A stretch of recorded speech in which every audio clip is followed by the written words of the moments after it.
Meltzer? JBL? Russo? Is it my birthday?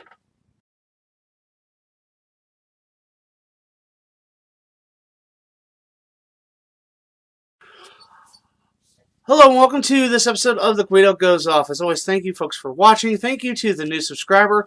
We're still trying to get 100 subscribers before WrestleMania. We only got a couple of weeks, so please do everything you can. Share this show with everyone you know, especially people like wrestling, because I have a feeling they'll dig this.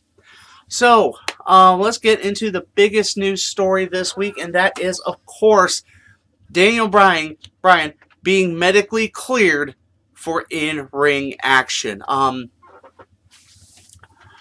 As many of us know, in February 2016, the very tearful announcement in Seattle on Raw, where Bryan said that he was forced into retirement.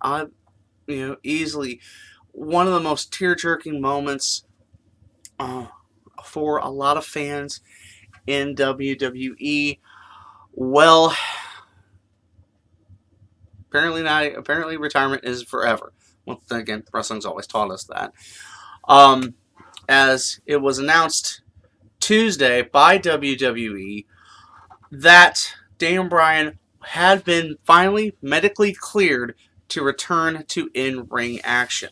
It stated that it was actually cleared on Monday, but they just waited until Tuesday for the big announcement because, of course, they wanted to hype up SmackDown, as Bryan is still currently the SmackDown general manager. Now, it's been said that is prior to this that he had been cleared by several medical professionals, including team doctors from the Arizona Cardinals were a part of this as well, but it was WWE saying, no, you're not cleared. And so they, of course, try to find something for him to do. In this case, they had him as the SmackDown general manager, a role he's done very well. And it was kind of coming down to the wire on this. As many of you know, Bryan's contract is up, I think in August. It's towards the latter part of this year. And there was a lot of interest in him from Ring of Honor, New Japan, places that would let him wrestle. Now it was set. Now it's been said one way or the other. Never really got a clear answer on this, and that was whether or not Bryan gave an ultimatum: either you let me wrestle, or I will not renew my contract. This had been widely speculated, but I know recently he did an interview where he said that his goal was still to get medically cleared. He had taken all the tests they wanted him to take, going to all the doctors they wanted him to go to. It was mentioned that he went to 3 of the top neurologists in the country over the past month. It basically was this big push. He's like, what do I have to do to get cleared? And they said, go to these 3 neurologists.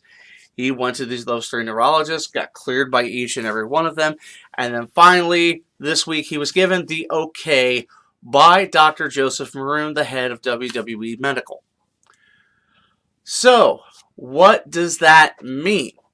Well, it's simple. It means Bryan can wrestle. And from the way it looks, he is going to be making his in-ring return in a tag match with Shane McMahon against Kevin Owens and Sami Zayn. I know storyline-wise, Kevin and Sami are fired, but this does not prevent anybody. This does not prevent them from doing an unsanctioned match or a street fight or something of that nature. It was like something very similarly done last year between Seth Rollins and Triple H. So he is medically cleared, and as we saw, he's kind of getting back into the swing of things, as you saw at the end of SmackDown with the attack, with Kevin Owens and Sami Zayn attacking him, and then him pretty much going back at him. Well, he's been cleared. But it was announced, I think, basically today, there is a huge amendment to that. Basically, he is clear to wrestle. That part is not going to change. However, he is however he will be required to undergo impact testing after every match. It's not said how long he will have to go through this, but it could be a small price to pay. I mean, don't get me wrong. I mean, he had gone under like a lot of these. He's gone under hyperbolic treatments, done everything he possibly could to get to a better place. But now that he's back, yeah, they're gonna watch out for him. Excuse me. It's basically he's gonna be, you know, treated with kid gloves at least for a little while until it's proven that we can ease up a bit on him and just have like standard evaluations. But he will be medically evaluated after every match. Now again, I don't blame WWE for doing this. They're trying to protect. They're trying to cover their ass. I don't blame them. We live in a very litigious society, so it makes all the sense in the world to do this sort of thing. But it also, one thing I've also noticed, a lot of wrestlers have been behind it. Wrestling Twitter was just exploding with everybody being so happy about this. I myself am personally happy because, and that speech he gave on SmackDown, very enlightening, very motivational. Because I mean, you look back to 4 years ago in New Orleans when he defeated the top 3 guys in the company to become the undisputed WWE World Heavyweight Champion, all of the belts and that. And so it's great for him and great for us. But again, I do not blame them for what they're doing. Now, there's a lot of people saying that this was that they had been kind of holding on to this, holding on to putting Bryan back into wrestling. It's been addressed due to the fact that, well, a lot of people are seeing the card for this year's WrestleMania as a little lackluster, and I have a tendency to agree. I honestly, I think there might be some merit to them having kind of having Bryan in their back pocket as a, kind of like with Seth Rollins in the, Seth Rollins keeping the Money in the Bank until WrestleMania when he cashed it in during the Lesnar-Reigns match at WrestleMania 31. And, also with the possibility that AJ Styles may not be able to compete, kind of keeping this in the back pocket. Again, I don't blame him for that, because injuries happen, and injuries seem to happen at the worst times for the unfortunately the best people at certain times. But given that he was medically cleared after he was told you'll never wrestle again, this does give out a lot of hope. I noticed a lot of Paige fans that I followed. Basically, now they're holding out a lot more hope that Paige could return to WWE to an active status, even though still we don't necessarily know what her status is. I mean, it's widely speculated, it's hinted at, but again, neither WWE nor Paige, none of them have talked about it. But one of the tweets came from Paige and said, gives a lot of people hope. So, but again, it's great to see that we're going to have one of the most popular wrestlers of our era come back and do what he loves to do. It's so great to see that. And, of course, what actually will be his role, we'll see down the line. Of course, I'll always talk about it with you folks. But, like I said, it is great to see Daniel Bryan coming back and fighting for truth, justice, and the American Dragon. I said that, didn't I? I did. 2 of my favoriteest people in the world are having a little Twitter tiff. warms my heart. I'm sure probably some of you have seen this because you weren't blocked by him. During SmackDown Live, John Bradshaw Layfield, Mr. Mago himself, took to Twitter, when somebody criticized the work of Sam Roberts and Peter Greenberg or Rosenberg. As you know, these are two guys who are now on the WWE payroll, kind of working with the WWE and doing news and interviews and what have you, especially kickoff shows and talking smack and things of that nature. I do respect Sam Roberts a great deal. He's he really cares about wrestling, and Rosenberg or Greenberg, whatever his name is, I'm sorry, I think he's a joke. Because remember, when the first one he's asked when he's talking about the card, I like John Cena. Cena was nowhere in the building.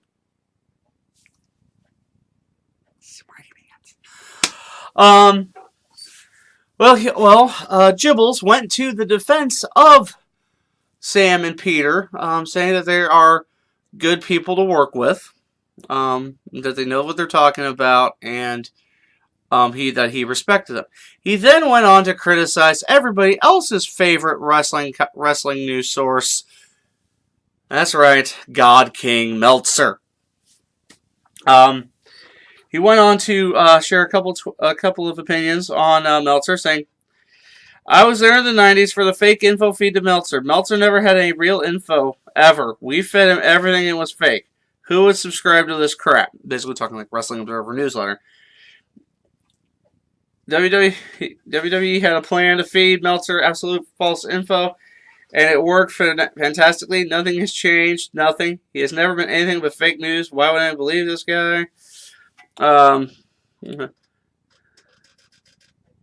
Rosenberg. I keep forgetting what his actual name is because I really just don't care.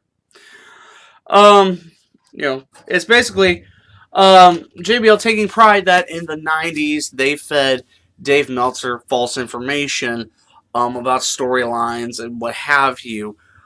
Now, am I saying that this still goes on? Probably. But don't get me wrong. Okay. So, this is one egotistical gas bag talking about another egotistical gas bag and how they fed him wrong information to make him look stupid. I'm not surprised. Now, don't get me wrong. I'm not surprised that WWE has fed him false information. I'm not surprised if they still do. Let's face facts. You are, you're in this world where everyone's, trying to get a leg up, get the big scoop, get the big story, at least in news. And Meltzer is no exception in this. Of course, it's, as a journalist, it is important that you get the proper information, that you get your facts straight, that you get, from your sources or from companies or from people in the business, whatever. That's your job, And to say, he was fed false information in order to protect. I'm not surprised. WWE kind of works in this shock and awe type of entertainment where, we get spoilers on a lot of stuff, and that's what a lot of WWE is kept live these days, is to avoid spoilers. But, there's still always, certain leaks of storylines and, who's injured, and that stuff's pretty important. But they're trying to protect their audience because they want their audience to watch.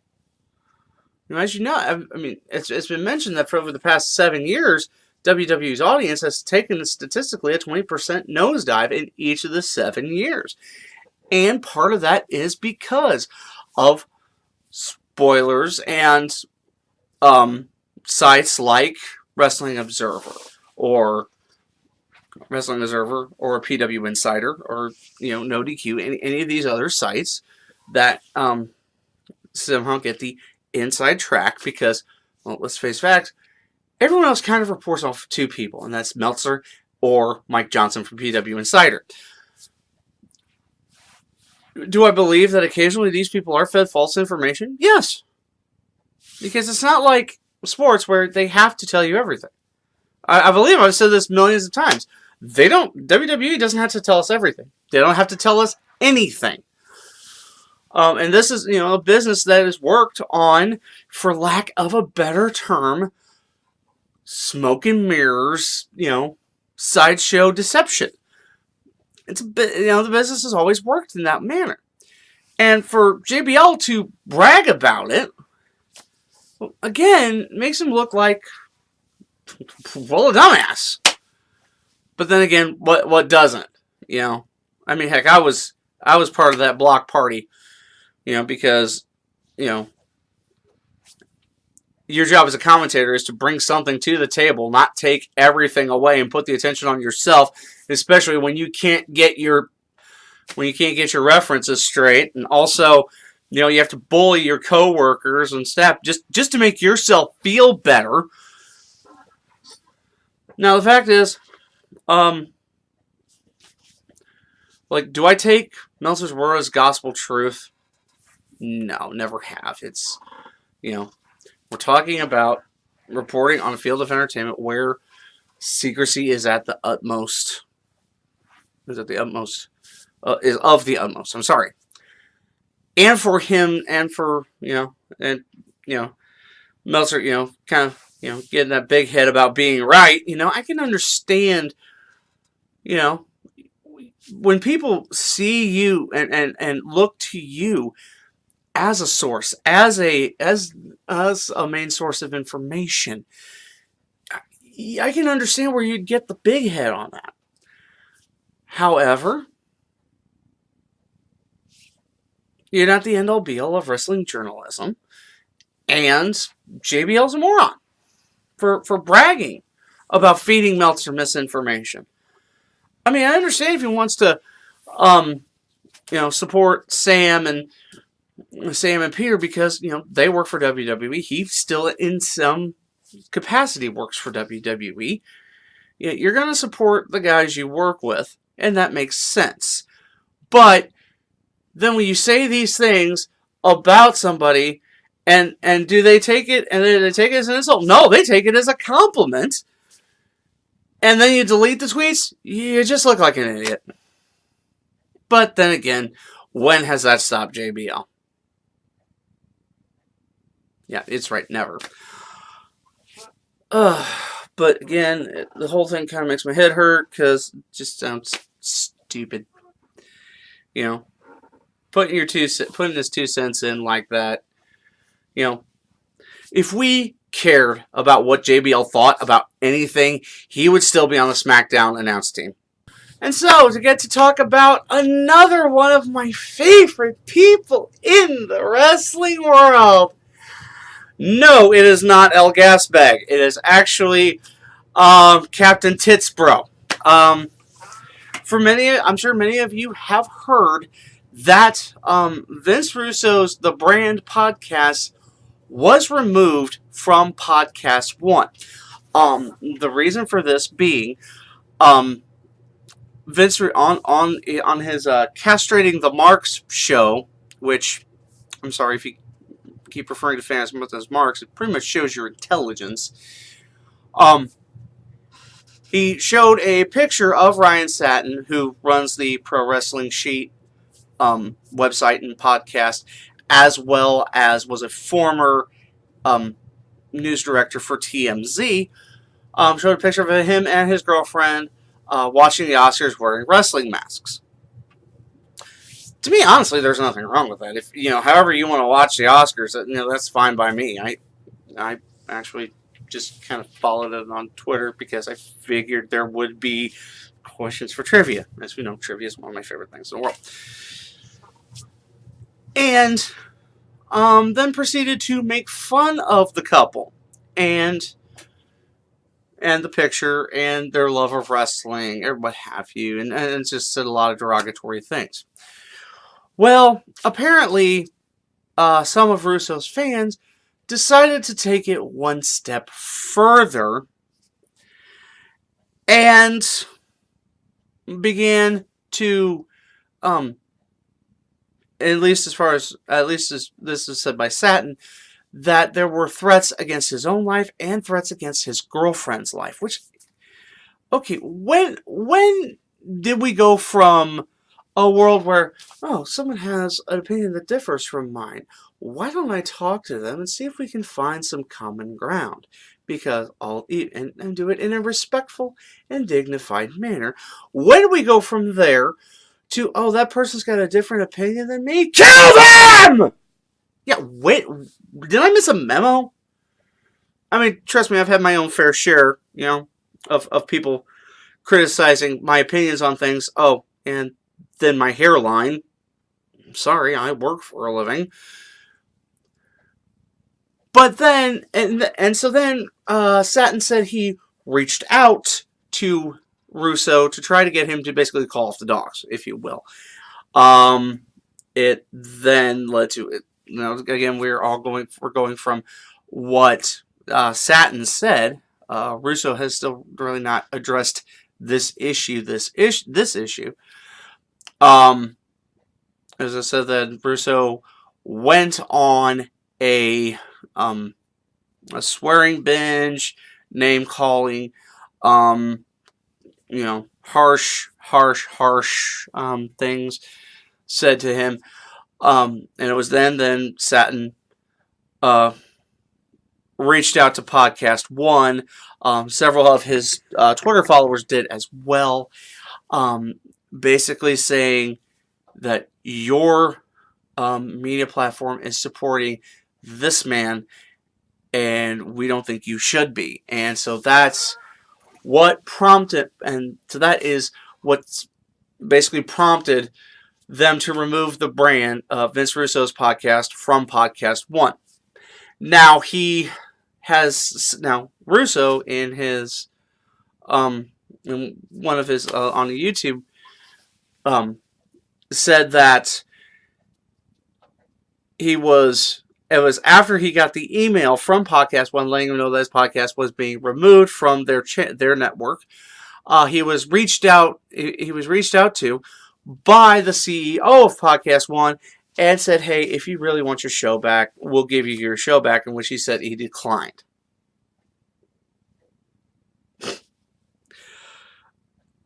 I so want to believe that. Yeah. This from the guy who, when his own personal well-being was threatened, issued a order of protection on Jim Cornette. So, and then, he goes and, advocates the same behavior for someone that he's personally attacked. So, again, grain of salt as to whether or not he was actually talked to by the CEO of Podcast One. I personally think that's all a bunch of bull cookie so that he looks good. As good as you can look in a, whatever the hell he wears. I don't know. Now, don't get me wrong. In addition to this, Russo has been a script consultant for Aro Lucha. For those of you who don't know, Aro Lucha is a lucha program put together by Arlux, the company that used to produce the last couple years while it was still TNA. And now Rey Mysterio is a co-owner of. Again, it doesn't. Again, if you like Vince Russo and like hearing what he has to say, you still have that opportunity. Apparently, he has put the brand on a pay site. I think it's for like $3.95 a month. If you want to listen to Vince Russo talk about how great he is for 2 hours, be my guest. I'm not going to. I never watched his stuff anyway, because to be honest, he's not the face of, I've always thought he's not the face of professional wrestling. I think he's the lecherous, festering boil on its ass. But I understand everybody has their likes and dislikes. And if you want to watch Vince Russo, go right ahead. Do not let me stop you. But just don't go juvenile about it. I respect everyone else's opinions. That's all I ask in return. But again, again, there's still never been really an apology sent to Ryan Satin or his girlfriend. Ryan Satin simply said that justice was done and he wants to move on from it. So I guess it's over. I guess it's done. Now people have to pay to watch Vince Russo, I guess. You poor souls. Well, that's going to do it for this episode of The Guido Goes Off. Once again, I thank you folks for watching. Thank you for taking time out of your day to listen to me ramble about wrestling. What do you think of the topics that I covered in this episode? Feel free to drop a line in the comments section below. And as always, you can talk to me via my social media. And as always, if you like seeing this content, please like this video, share it with your friends. If you haven't subscribed to the channel, please do. 100 by Mania, be nice. Thank you for watching. Until next time, I am the Guido, and I think we're done here.